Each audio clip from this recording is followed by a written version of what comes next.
What's up, everyone? Happy Friday. You made it. It's the Friday Live with Lauren show. If you haven't been here before, I'm Lauren, and thank you for joining us today. If Clay sent you our way, send me a message so I know I can connect with you.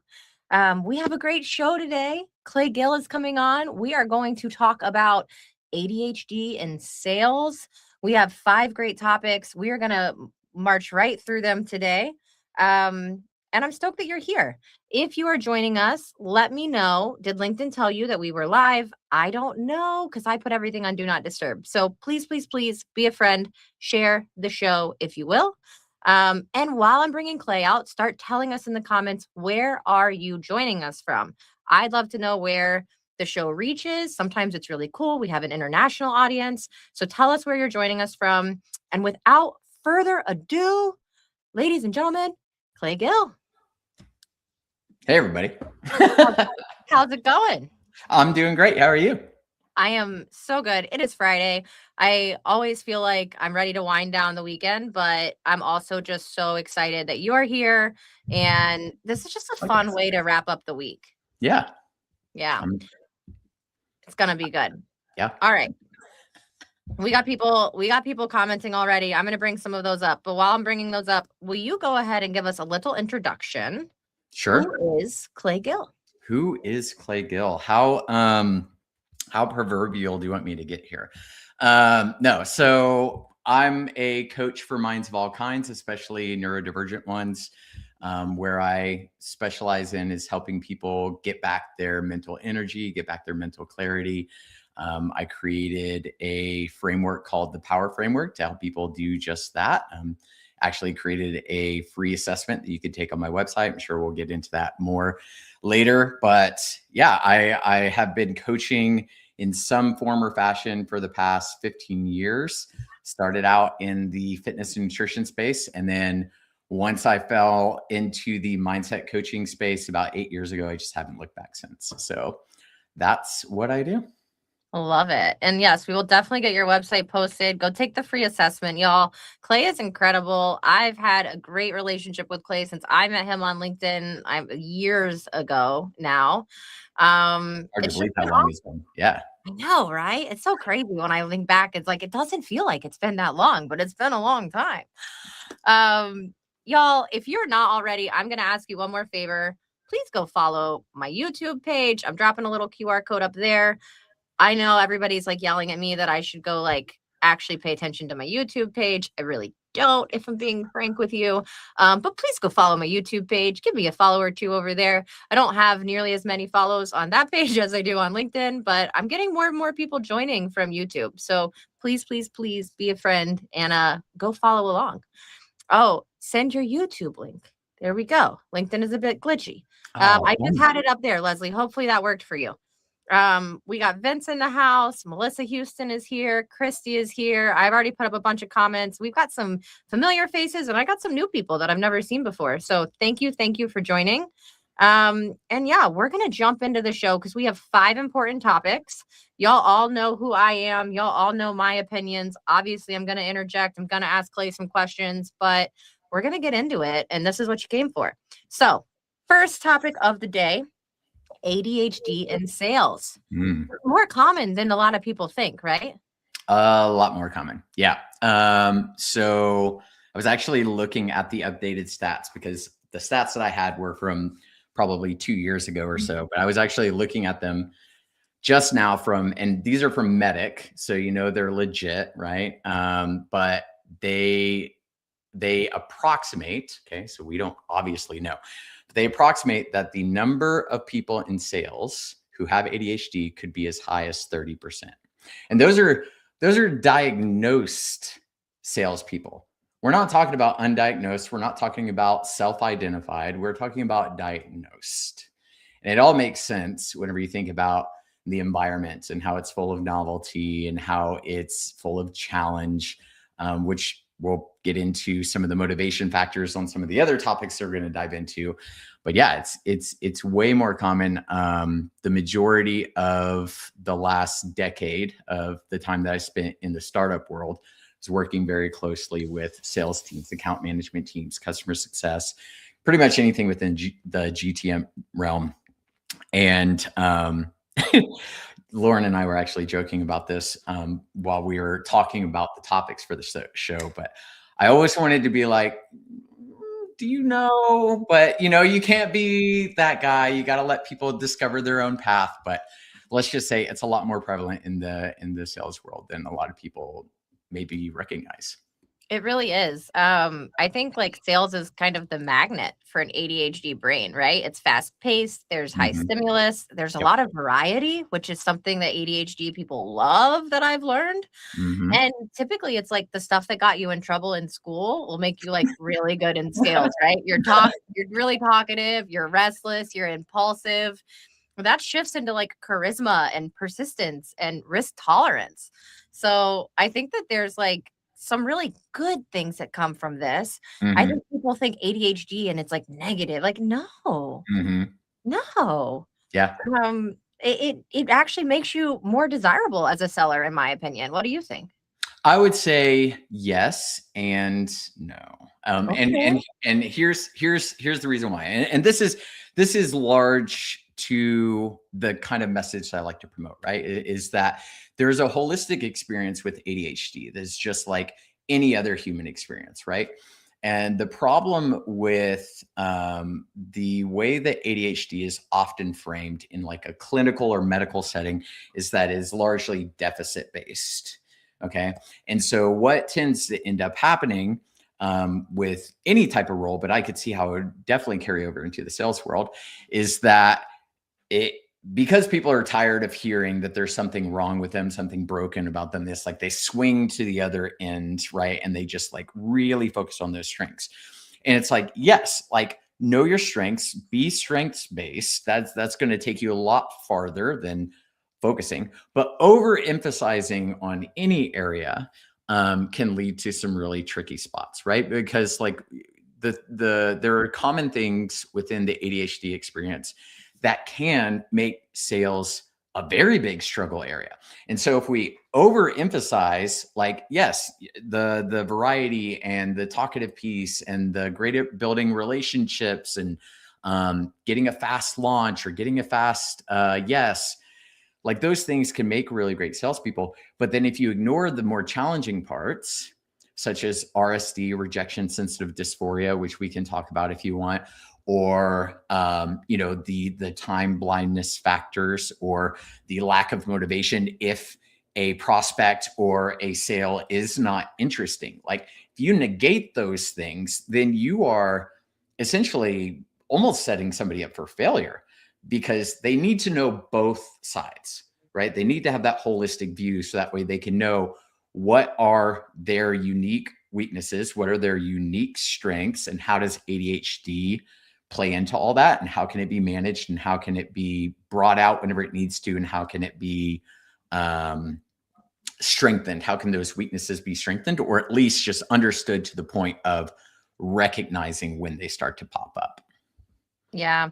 Okay. If you're watching, tell me if you do this too, because Clay just talked about time blindness, and that's a real thing for me. I live my life in 10-minute timers. I consistently, if I know I have something at a certain time and I know I only have so much time to get things done beforehand, I live my life in 10-minute timers, sometimes 5-minute timers, depending on what's going on. And it's literally for anything. If I have a meeting, whatever's going on, because I have so many things I want to get through. I was telling Clay before we even started, I'm like, so each topic we have this much time and this is how it's gonna go. Like time blindness is real. Comment if you are affected by that and how you deal with it. How do you deal with it, Clay? Okay.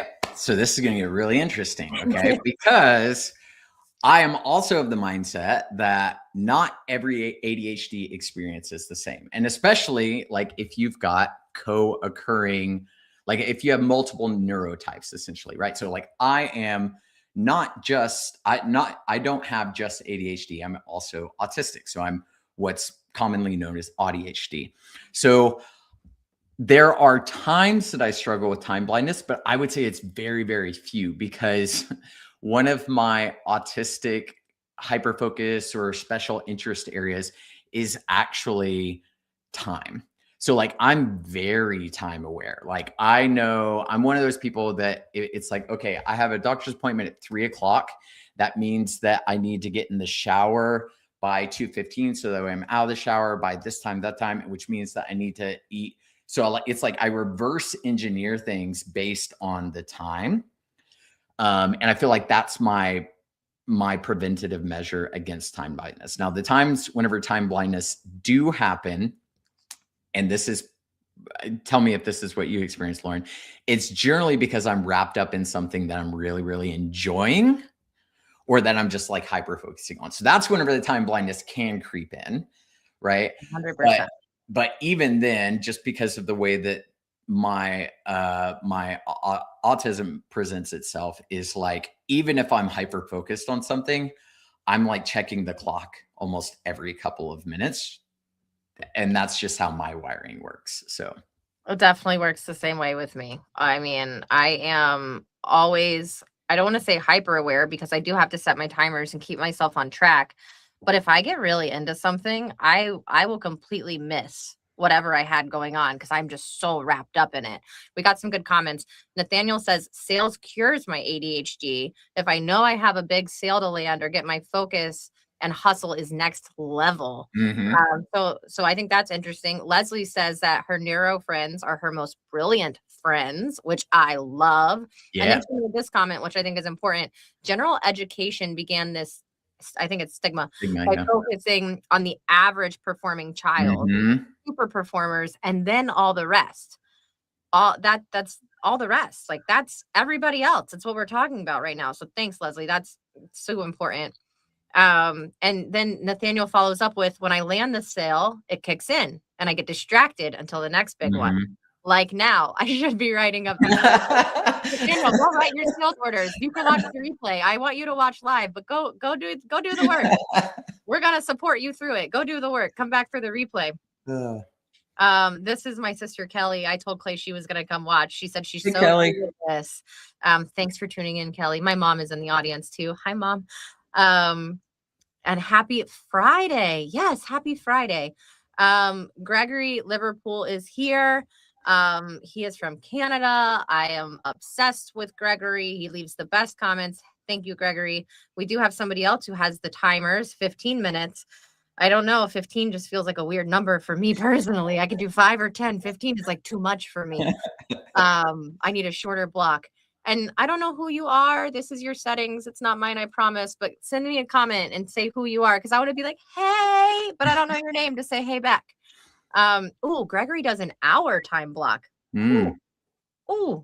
Gregory, that's too long for me. I can literally feel Lauren's blood pressure rising from all the way across the country. Check my heart rate right now. My niece Chesney's in the show. What's up, Ches? Thanks for coming. It's family affair. It's a family affair. And then reverse engineering would come close to describing my time process. So see, you're not alone. Yep. And this is my mother. Hi, Mom. Thanks for joining. Hi, Ellen. Happy early Mother's Day, Mom. Everybody go wish your mom a happy Mother's Day. Yeah. Important topic for us ADHDers, right? Like, go pick up the cards today, the flower, whatever. Like, go do it today. Okay. Do it first thing whenever you get off work. Get it done. All right. So obviously we've talked about how it's more common than you think. I think that the other key thing that Clay said is that his statistics are on people who have diagnosed ADHD. And I think there's a lot of people who probably have some form of ADHD that was never diagnosed. I know that when I was growing up, it was like, no, you don't have ADHD. You're fine. Get to work. So like, I don't even know. You know what I mean? Clay, do you have diagnosed ADHD? Yes. Yeah. Formally diagnosed. In fact, I went and got a formal diagnosis so that way I could ask for accommodations at my former place of employment. So on the diagnosis bit real quick here, it's like, I'm a fan of self-identification. So I was self-identified as ADHD for about a year before I went and got my formal diagnosis. And the main reason why I went and got the formal diagnosis was for two reasons. Number one, for the accommodations. Number two, if I ever wanted to have ADHD medication, I would have to have that formal diagnosis first. Right. But self-identification is really, really is way more powerful than people really give it credit for, because the whole purpose of a diagnosis is really to help you understand what you need, understand how to give language to your experience, and for you to be able to understand your brain and the support that you need in order to, you know, do your best. I don't even like to say do your best. Be who you want to be, living, breathing, acting, however you want to take that. That diagnosis should give you more life back and help you understand things more than it should cause you to like talk negatively about yourself or have an over negative view about who you are and what you're capable of. Yeah, I love that you're talking about this, because I think the first time I saw you post about it was before you had a formal diagnosis. And I think somebody was talking to you about that in the comments. But there are real benefits to actually getting that formal diagnosis. So if it's something that you think you're struggling with, reach out, find out. It doesn't hurt you to find out. And I Yeah. think that's my biggest thing. It does no harm in finding out. So make a Yes. call. Yes. And for anybody who's watching, if you do want a like a step between getting a formal diagnosis and just kind of like, you know, because for me, how I came into the self-identified phase was, number one, like I was leading a team of people at a previous organization. This was not planned because, once again, I wasn't diagnosed. I was given a brand new team of people after the startup had gone through a restructure, and I was given a team of 5 to 6 people. Every single one of them ended up being neurodivergent of some kind. Most of them had ADHD, and just hearing about their lived experience, I was like, oh, wait a minute, I do that too. And then I started doing research on how to more effectively lead people who are neurodivergent, and started diving into the like even the scientific research, because that's what I used to do with my fitness and nutrition days. Is I would nerd out and dive into the actual like research data. And as I started doing that, that's how I came into awareness of my own neurodivergencies. But that being said, whenever it comes to having that middle ground between being curious or almost being certain that you are or have ADHD, and then getting a formal diagnosis, there are tons of really great self-screening tools that are put out by research universities, Vanderbilt University being one of them. And if you want like the ones that I typically recommend, feel free to just shoot me a connect request and a DM on LinkedIn. I have them rocked and ready to go. So I'll send you which ones I recommend and tell you, more about them if you're interested. And y'all, Clay gives great advice, or else I wouldn't have him on the show. So if there's ever somebody that you could trust to ask these questions to, Clay is this person. We're going to move on to the next topic, but I want you all to know, please ask your questions in the chat. I have Clay here for the next 40 minutes. So ask your questions. And if you want something answered, this is the place. If I don't know, I'm sure Clay will know. And if Clay doesn't know, we'll go find the answer and get it for you. So ask questions. We want to support you. That's the whole point of this show. And I did see some people say that their mom is in heaven. So happy Mother's Day to your mom in heaven. I know that it could be a hard day for some people. Hearts, love go out to you all. I know that that must be tough. I'm lucky enough that my mother is not only here, but she's literally watching the show right now. So thanks, Mom. Love you. Okay. Second topic, leading ADHD sellers without burning them out. Yeah. I think that this is something that, I mean, you were talking about leading a neurodivergent team, so it's perfect for you to really lead this topic. Yeah. But it's the burnout that really gets people. So, I mean, I'm going to let you start, but this isn't just like turn up the pressure and people will focus more. No. That has the opposite effect. Hell no. So first of all, before we get into this, I want to define the difference between career burnout and neurodivergent burnout, or even like ADHD based burnout, right?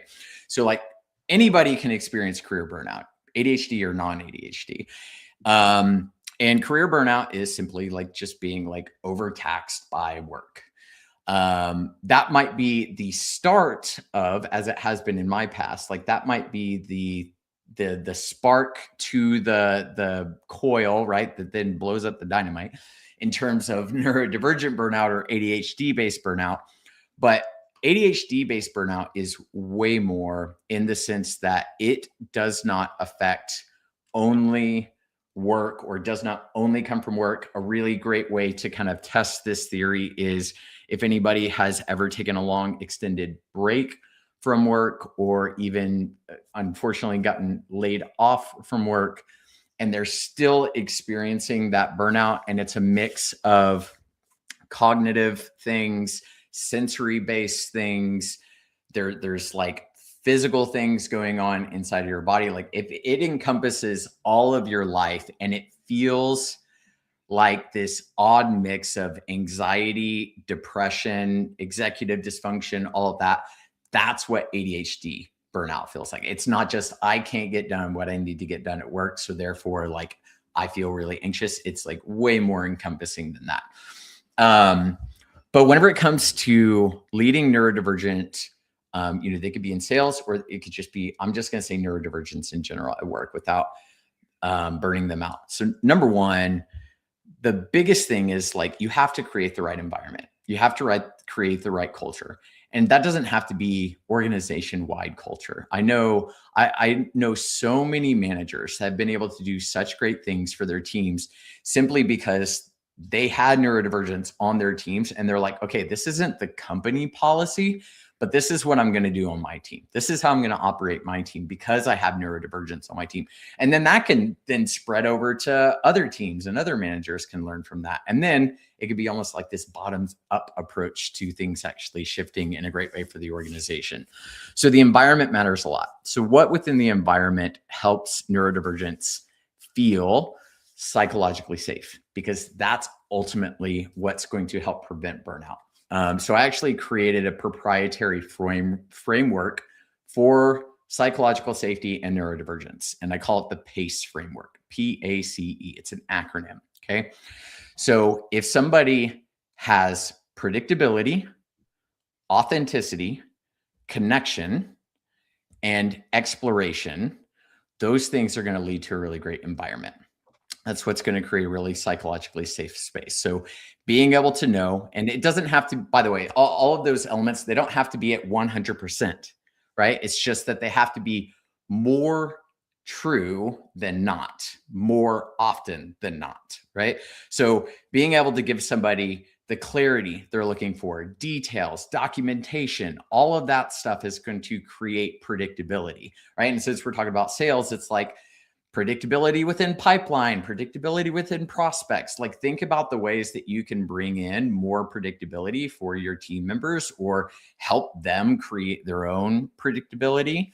That's another really big thing with all of these different PACE elements is not only do they not have to be at 100%, but you can help your people find semblances of them by just asking them, hey, it seems like this deal feels kind of shaky to you. What would make it feel more predictable in order for you to move it to the next stage, right? Something simple like that. Authenticity really speaks to just the ability to show up unmasked. Unmasked doesn't mean unfiltered. And I think we're going to talk about that in just a bit, right? So I'm not going to dive too much into that, but just being able to feel like you can show up and be yourself. Now, that doesn't mean you get to just act however you want. So take that in mind. But being able to show up as your authentic self and do things in a way that makes sense with your wiring. That's another important piece of authenticity. So the next piece is connection. Connection is, a lot of people hear that and they think, okay, so I have to be social. Nope, that's not what I said. So it's about connection. It's about how you want to connect, who you want to connect with, how many people you want to connect with at a time, yada, yada. That's the social aspect, but it's also about connection to yourself. So allowing people to take their lunch breaks whenever they're hungry, to be able to go to the bathroom whenever they need to go to the bathroom without feeling like they're on the clock, like to be able to read those internal state cues is also another form of connection. And then the last piece is exploration. And this is the one that I feel like helps prevent burnout the most. Okay. Because predictability, authenticity, connection, those are all just kind of like states of existing in the world, or the lack thereof, right? The lack of those elements is what I meant.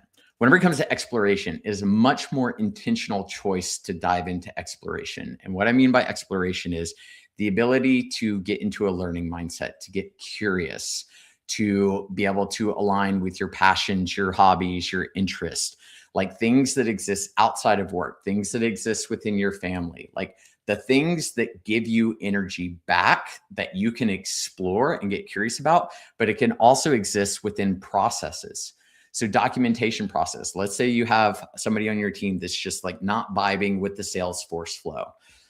Ask them what would make sense to them and let them create their own unique flow, because even if it took them 15 minutes longer to do that flow, is it better for it to take 15 minutes longer for them to do it, or for them to not do it at all? Because if you're giving them a process they don't agree with, there's a good chance they're not going to do it at all. So helping them explore and find the ways that actually make sense to them is going to allow them to feel psychologically safe, which is going to help prevent burnout. Now, if you have people who are already burned out, the best bet is to get curious with them. Ask them more questions. Ask them what's going on, what feels like too much, and trying to figure out where something could be taken off of their plate. And just know that neurodivergent wiring is, or can be, I don't want to say is, can be more prone to burnout. And a large contribution to that is the environment that they find themselves in. Yeah, I think the biggest thing that you said that really resonated with me is that you have to be curious and you have to ask questions. You can't assume everybody works the same way. You can't assume you know somebody's mindset. You can't assume you know what's going on. We all know what they say assume stands for if we're actually going to go there, but don't assume. Ask questions and be curious about your people. The more questions you ask, the more they're going to feel comfortable opening up to you as well. I think Gregory explained his hour time block. So I want to pull this up really quick. So he has an hour time block. He needs to deliver something in the mail. His father told him not to post it. Instead, go to the store and get a paper. Had to do that. Had to be back in time to watch my show. Thanks, Gregory. It was over by 3 to 5 minutes. Plus, he had to take a call. So yeah, I mean, well, whatever works for you. And that's another thing that Clay and I are talking about is you can't assume what works for me will work for you. You can't assume that if it works for me in 10-minute blocks, it's going to work for you in 10-minute blocks. We've seen plenty of people comment that they do something different, but they do some sort of time blocking to help them with these tendencies. Yeah. Vince said that predictability was very interesting. Mm-hmm. We got to say goodbye. Go to your meeting. Go to your meeting. Don't stay on the show. Go to your meeting. Have a great weekend. And Lisa just showed up. What's up, Lisa? Hello. Happy Friday. Happy Friday. Okay, so you talked about this a little bit, but our next topic is psychological safety. And I know you brought it up a little bit, but we need to dig in a little bit more because I think some people don't even really understand what psychological safety is, right? It's like we need to define it in plain English. Like, what does that actually look like and sound like for a sales team? Yeah. So psychological safety means that you are able to show up and not feel like you're going to be penalized. That's one way that it often shows up, right? The other elements of psychological safety is, so I'm just trying to think how nerdy to get here. So there are multiple different facets of psychological safety. Okay. There's a cognitive element, and then there's also what's called a somatic element, or the element that like relates to your nervous system. There are times where you may not feel psychologically safe, like your nervous system doesn't feel psychologically safe, but you don't cognitively recognize it yet. Okay. You might think, oh, I feel fine. But yet at the same time, you feel this like tension that's going on, right? That would be kind of like that disconnect.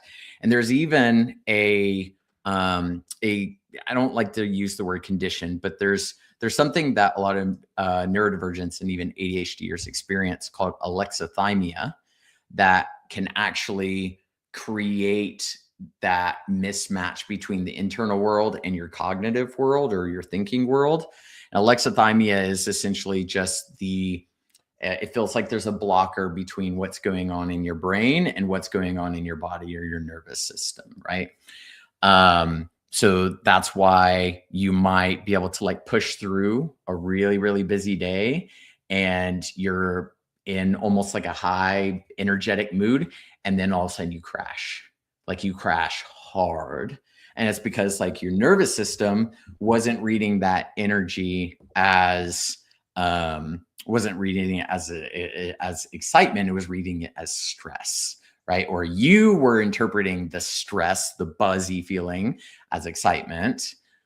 And so the mismatch. But anyway, so what I'm going to speak to, I wanted to clarify that in the beginning, because what I'm going to speak to is mostly like the cognitive or the ability to be aware, like that type of psychological safety, right?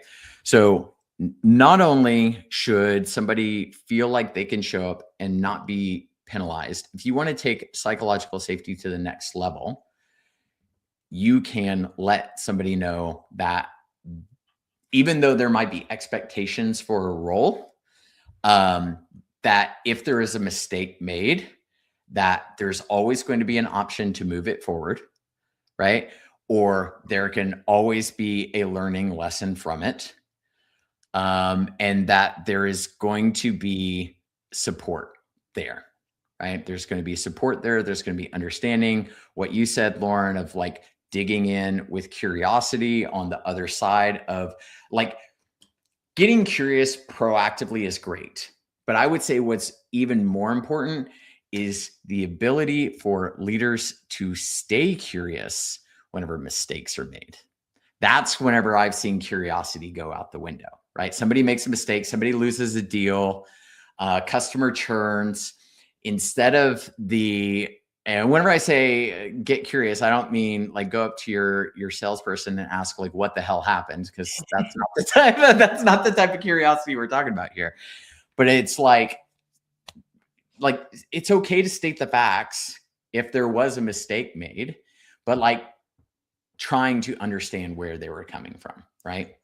Other things that can really usher in psychological safety is giving people the space to be human, right?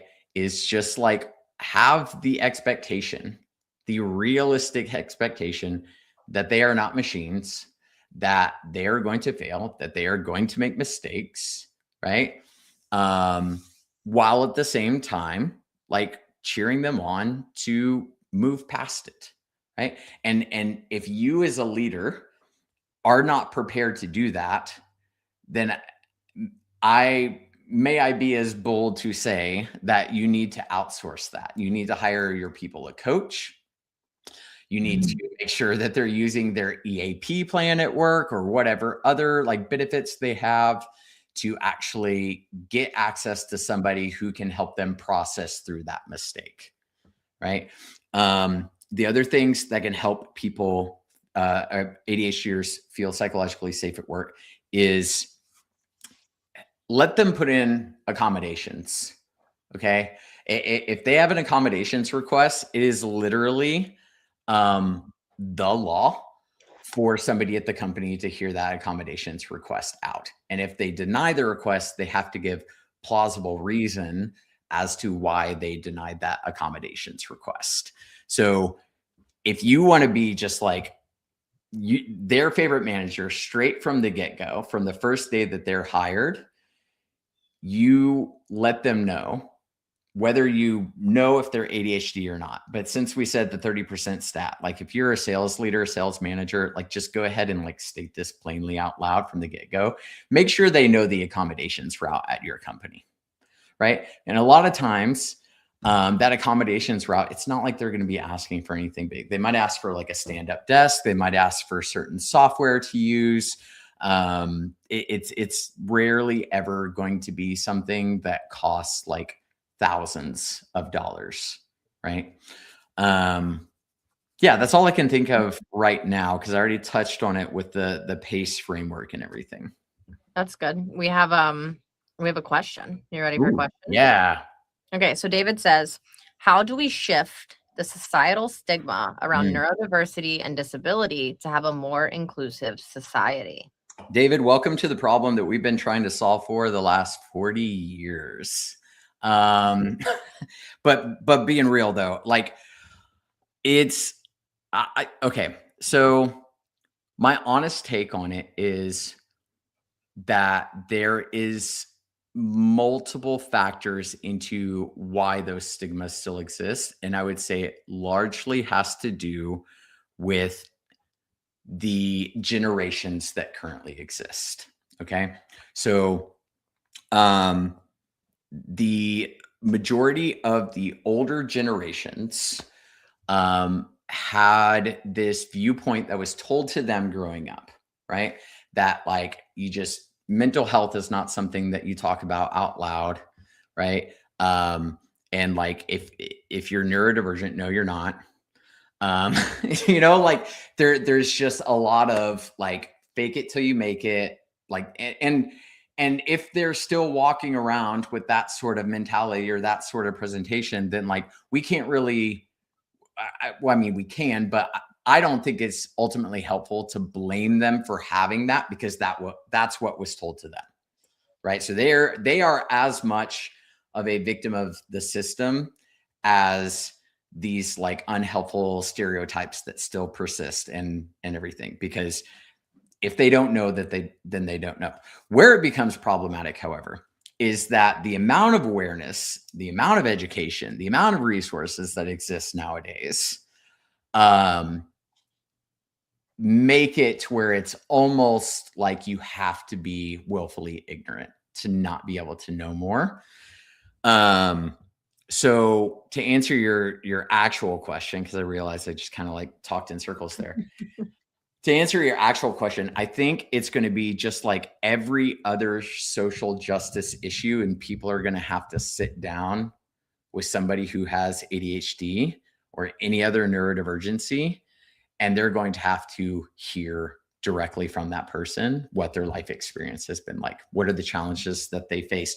What are the strengths that they see within themselves? What are they really great at doing? What really sets them off? Get to know them as a human being, because the internet exists. We have stupid amounts of educational material, awareness material. There's Neurodiversity Celebration Month. There's ADHD Awareness Week. There's this, that, and the other. And it's not changing anything.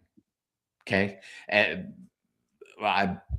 To shout out another creator on here. I don't know if he's on this live or not, but there's a guy that I follow named Seamus Hart, ShamusHart. He's been talking a lot lately about the autistic experience within the workplace, because April is supposedly Autism Awareness Month. And a lot of companies like to put on this big hurrah saying it's Autism Awareness Month. And they're doing it for all the visibility, but then nothing changes internally within the culture, right? The information is there. That's not the problem. The educational materials are there. That's not the problem. The problem is that there's not a personification of what that actually looks like. So I think it really gets down to heart-to-heart conversation. I think it also gets down to people being able to, whenever it comes to educational material, right? Whenever it comes to the awareness stuff, I'm just going to call out my own people and say that we need to be less combative whenever we have these conversations. It's okay to be fired up. It's okay to be passionate. But the othering that has come from, and this may make me less popular, but the othering that has come from within the neurodivergent community, where it's like, oh, it's so gross to be neurotypical, or, oh yeah, the normies, like that sort of thing. That stuff is not helpful. It's not. There has been real harm that's been done, but to label an entire people group with wiring that they do not control, that they have to be neurotypical or neurodivergent, but to wire an entire people group as harmful, dismissive, ignorant, whatever, is just as bad as racism. Yeah. Like, it really is. You can't group things like that. And I think the other thing I want to throw in here, obviously this is your show because these are your topics and I want you to have the last say, but I think that people need to be open-minded enough to understand that like as you grow as a human being, your opinions can change. You Yes. don't have to have the same viewpoint that you had your entire life. Being able to sit down with someone and have a conversation and like you said, hear their story, hear what they've been through and realize that maybe your opinion was wrong at one point. Like it's just not really an easy thing to do, but it needs to happen. So being willing to change your own opinion on something, and that was something that I had to learn as I was growing in my career. And it wasn't necessarily with neurodivergency, but I had plenty of times where I was like, no, that's stupid, I'm right. And then it was like, oh my God, when I actually sit down and talk to people and I really understand what other people go through, it's like, well, maybe I wasn't right. And then you have to be willing to admit to those people that maybe you weren't right. um we got one more question I want to answer because I know we have to move on. So this is my sister. She has a show on Whatnot. She sells clothing. She is her own boss. Mm. So she's asking, how do you create that environment for yourself Mm, when you are the business and there isn't a boss to help you keep you in a comfortable place? Clay, you work for yourself. I You do. are your boss. I am. How do you manage this? And what advice would you give to someone else who's realizing this about themselves and they are their own boss?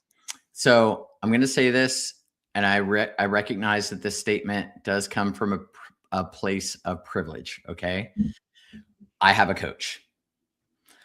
So like, and I'm not just saying that because I am a coach, but like, if you can afford to get a coach, get a coach. The reason why is because the ADHD brain is so hardwired towards external motivation, external accountability, external this. It's not that we don't have intrinsic motivation or we don't have a internal locus of control and accountability, but it's just that whenever that source is outside of ourselves, we are much more drawn to it. We are much more readily, we make more ready use of it. Okay.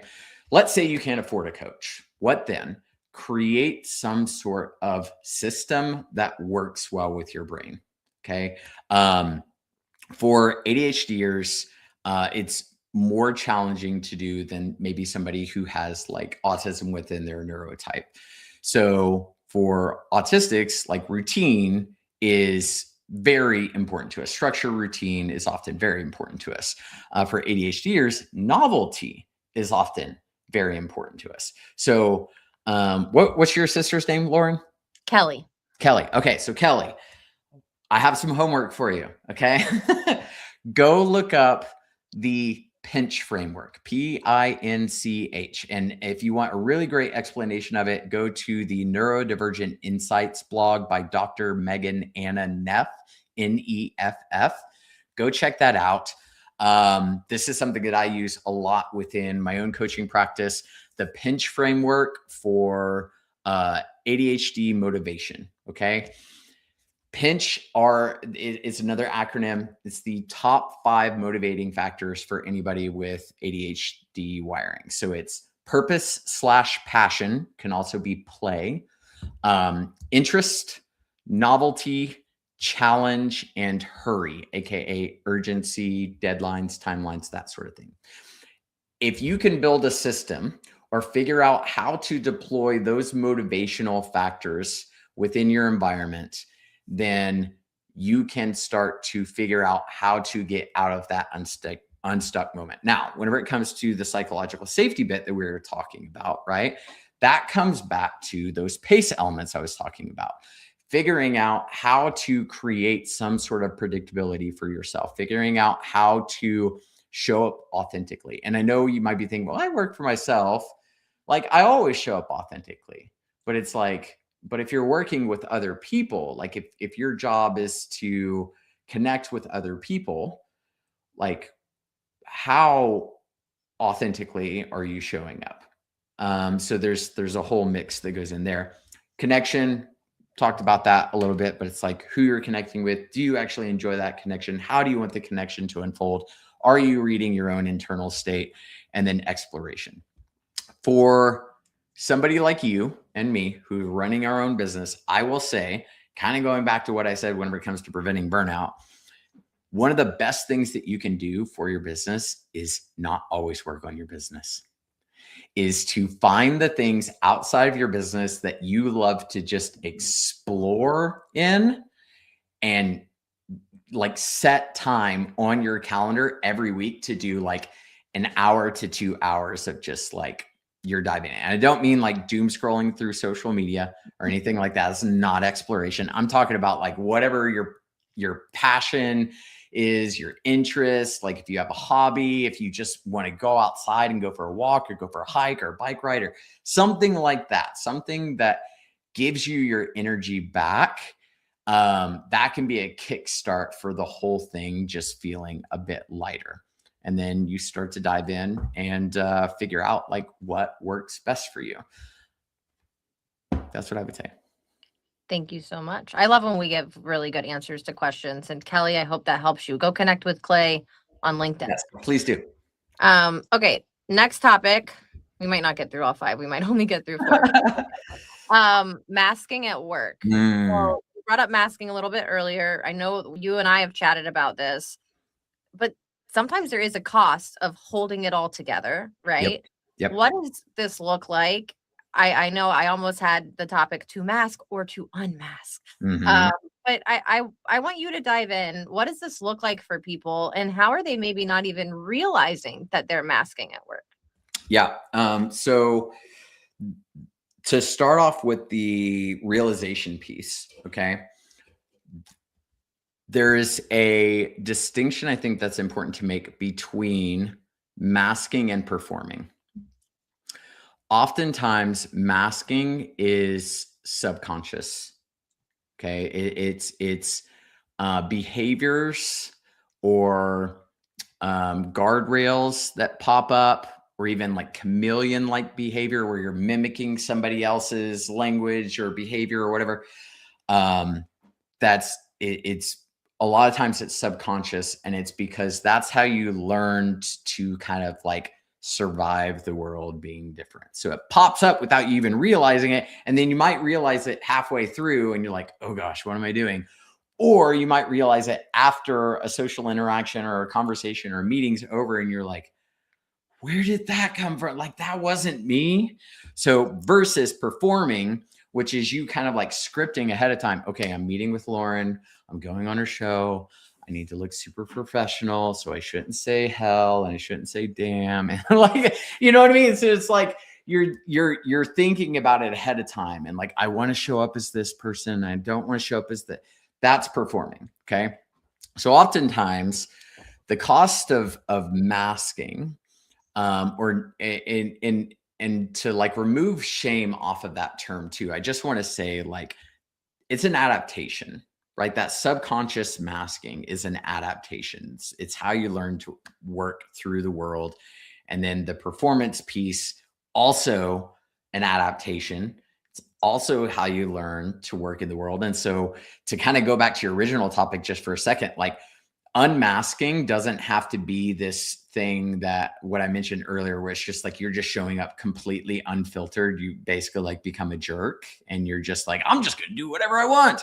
Unmasking simply means that you no longer feel the need to perform. You no longer feel that pressure to be somebody that you're not.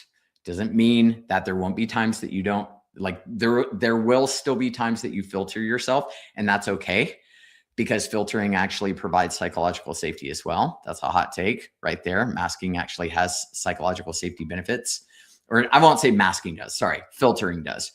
But in order to understand the cost of holding it together, I'll say this. All of the studies that have been done on neurodivergent burnout, do you know what the number one contributing factor was? Masking. The more often that a neurodivergent, ADHD, autistic, like doesn't matter, dyslexic, the more often they have to mask or perform, the higher the rate of burnout, and the higher the rate of repeat cyclical burnout. So what happens is they mask, they get to a point where they just cannot take any more, because what happens whenever you're in a high masking state is that you crash hard. The higher the mask, the higher the crash, right? So you get to this state where it's just up and down, up and down, up and down.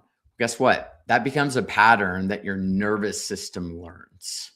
Not only that, but whenever you're in that high mass state, usually what that equates to is a high sense of urgency for everything. And urgency can be a really great motivational factor for people with ADHD, but it's meant to be used strategically and sparingly. Okay. If it is used too often at a really high rate, it is going to train your nervous system to always be in a state of urgency, which then you pair that with high masking, and you've got a recipe for like really, really deep, hard burnout. Then once you enter into that burnout, if you have not gone through the process of realizing how you mask, how you perform, the things that you need to do differently, all that, if you have not figured that out, as you start to feel a little bit better coming out of that burnout, guess what you're going to go right back to? You're going to go right back to masking. You're going to go right back to performing. You're going to go right back to that high sense of urgency. And that's just going to happen again and again. I know this well from lived experience, not just from the research side of everything, because this is what I did for the last 5 years leading up to last year. Is I would have a burnout bout of anywhere from a month to 3 or 4 months every year from the first time I experienced it was 2019. So from 2019 all the way up until the beginning part of last year. And it wasn't until I started learning how I mask and started becoming more cognizant of those things that stuff actually started shifting whenever I was starting to come out of the burnout. Yeah. And you are your biggest advocate, right? Yeah. You have to be able to look internally and see these things about yourself. Other people could obviously point them out to you, but being able to look internally and say, okay, this is what I'm doing, and this is something that I need help with. And maybe it's a coach, maybe it's a formal diagnosis, maybe it's all of these things, but you have to decide that you are worth it and that you don't want to be on this hamster wheel of this cycle, right? You want to get off. You don't want years of I burn out for a month all the time or whatever's going on. You want to get off of that wheel and you want to ultimately feel better. Can you pin Leslie put a comment just a few minutes ago. It says performance comes from our fear of judgment or criticism. And I just want to like talk about RSD for a second for anybody who may not have heard of it. So RSD stands for rejection sensitive dysphoria. My personal take on masking is a mostly subconscious effort. There can be some consciousness, but I would say that floats over into performance. But masking or performance is our RSD preventative, right? Or us trying to prevent rejection, or as I like to call it, us trying to pre-reject ourselves. Because if you think about masking in and of itself, if you have not gone through the process of learning about your masking habits and start that unmasking process, you are rejecting your authentic self every time you mask. Ooh, doesn't that sting? It stung for me to say that out loud. It sucks, because basically what you're saying is the real me isn't good enough to show up in this space or to have this conversation with this person. And so you are, once again, creating a pattern for your brain and your nervous system that the true you is not liked, is not available, is not good enough to come out and play. And so that just really, really leans in and reinforces that inner judgment, that inner criticism, that inner narrative that just leads to some really ugly places. Yeah, your inner narrative is so important. I tell myself all the time, you're not anxious, you're excited. You're not anxious, you're excited. You're not like I'll have to repeat it over and over and over to myself. You're not anxious, you are excited. But that inner dialogue, it matters, and how we show up for ourselves matters. Leslie, thank you for the comment. Okay, we got like 2 minutes of topics because then we gotta get to the wrap up. But I'm gonna give you 2 minutes. Talk about this ADH strengths and sales turning when you feel like you're too much, right? How do you Mhm. turn that into an advantage in sales? Mm. So first of all, too much is a really abstract and relative concept. So like, first of all, I would go off with like, start off with saying like, define too much for me, right? Because too much for somebody who's trying to sell a $400,000 house is like, that's going to look completely different than, a software salesperson who's trying to sell like a $30,000 license something. So I think it really depends on the environment. And then also I would say like, in order to turn any sort of negative connotation into an advantage, you don't have to mask, you don't have to like craft it perfectly. Rather just be able to read, like in this, sales-based perspective, it's like being able to read what, if you like, what am I trying to say here? Being able to read how much the other person is willing to take in, or even if you want to take a step further, ask the person how much information they're looking for. Like you can start off with the tone that you want, or like just be able to look at the other person, engage, or even have the vulnerability and courage to ask that person, like, is what I'm doing, like, is it coming off too strong? And I don't even like using that phrase. I just like, I don't know. This is coming from a guy, like, I've never done direct like account executive or SDR, anything like that. So Lauren, you could probably speak to some better used phrases, but do you get what I'm trying to say here? Yeah, no, I totally get it. And I think Leslie just put up another really good comment. Keep it simple rather than complicated. Yeah. Speak on Yeah. the level of your buyer. I Okay. think that this is a really So good point. this just triggered a thought in my brain. Okay, so I don't typically run a lot of salespeople through this, but this is one way that I use that kind of idea of keeping it simple with my clients. So I have this communication strategy called the TWO method. TWO stands for transparency without oversharing. Okay, so essentially what it means is if you are asked a question or if you are presenting an idea, you give somebody enough information to keep them intrigued. And then you follow that up with a question to see if the person is still tracking with you, or you wait to see if they ask a question. Okay. If they do not ask a question or they do not answer your question, giving you more information, they are not interested. That is the simple truth, right?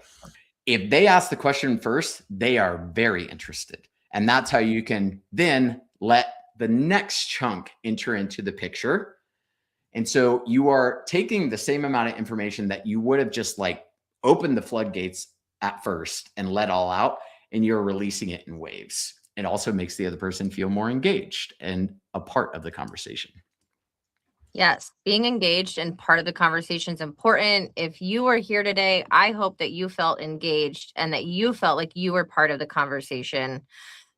We do have to wrap up. I told you this hour goes so It fast. does. It goes so It fast. goes so fast. Like, Okay, we always end the show with a fun Friday fact because we got to be a little bit lighthearted before we leave. Clay, what is your fun Friday fact?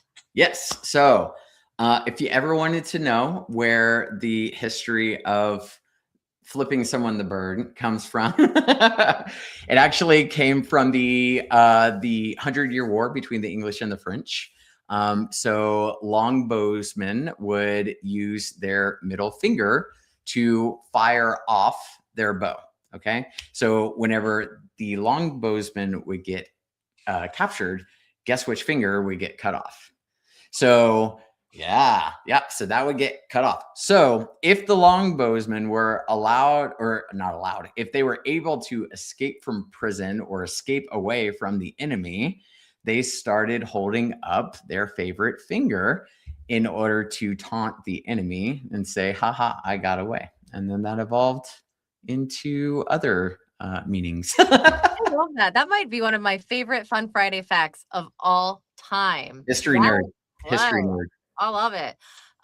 Okay, we don't ever have that many people stick around till the very end. So for those of you who are still here, and I'm going to go into this more in detail next week's show, but my Fun Friday fact, and I think I'm going to like shock a lot of you right now, is that I'm going back to the corporate world.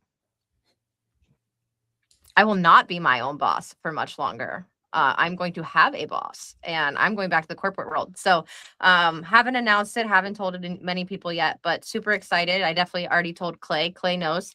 But yeah, so I'm stoked and really looking forward to it. And Clay, what final words do you have for the people who are still with us?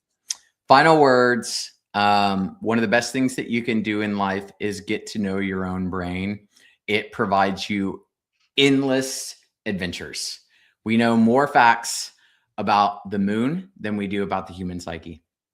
Okay. Wow. So Wow. just remember that. And if you want a better gauge on some areas of your own wiring, hit me up. That's my specialty. Also go to findyourpower.com. I have my free power assessment on the site. It takes about 12 minutes to do.